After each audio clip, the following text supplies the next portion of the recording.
Hani Farag, notre envoyé spécial à Sharm el-Sheikh, avec tout de suite un entretien avec le ministre des Finances. Hani, bonjour, tu m'entends? Jehan, oui, Jehan, bonjour, oui, Jehan, nous venons de terminer cette session où il y avait une sorte de transmission de la présidence de l'Union Conseil à l'Égypte. Et bien sûr, comme vous venez de trouver sur l'écran de la TV internationale, j'ai l'honneur actuellement d'avoir avec moi Monsieur le ministre égyptien des Finances, Monsieur Ahmed Kojouk. Vous êtes le bienvenu sur la TV internationale. أهلا بك يفضل مع قناتنا الدولية. أهلا وسهلا. أهلا وسهلا بحضرتك. يعني دعني أتساءل عن الرسائل الخاصة بهذا المؤتمر وهذه اللحظة التاريخية في إعطاء مصر الرئاسة الخاصة بالإنتوسي وتسلمها من البرازيل. أولا الحمد لله شهر أكتوبر ده شهر عظيم. C'est un mois très important. Nous sommes ravis des réalisations au cours de ce mois. Aujourd'hui, dans la même ville qui a accueilli il y a 2 semaines la conférence le sommet de la paix auquel a assisté un grand nombre de dirigeants du monde. Voilà, aujourd'hui, cette ville qui accueille sous les sommets internationaux, elle accueille aujourd'hui, il accueille aujourd'hui ce congrès important. Un grand nombre de pays y participent, de hauts responsables dans ce secteur de différents pays du monde parlent du contrôle des finances publiques et l'Égypte a l'honneur de prendre la présidence de l'ECOSAI après le Brésil.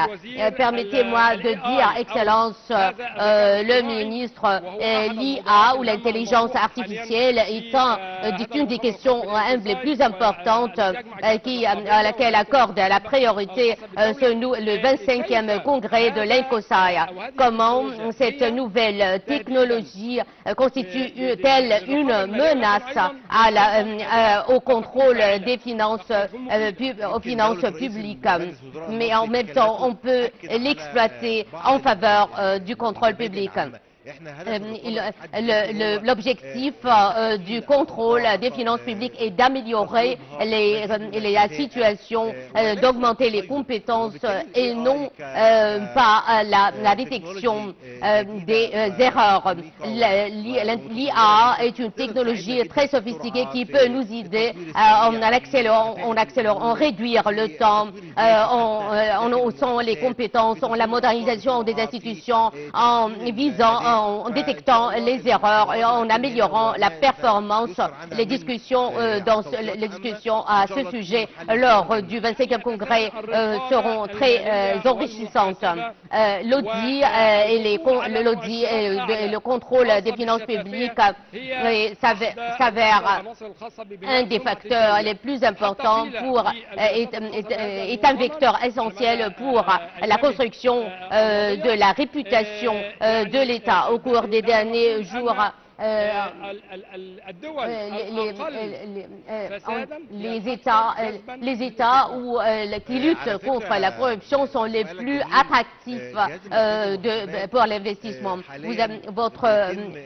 Vous avez raison, l'autorité de l'audit publie un rapport annuel sur le contrôle du budget public et on publie pour la 3e année consécutive ce rapport.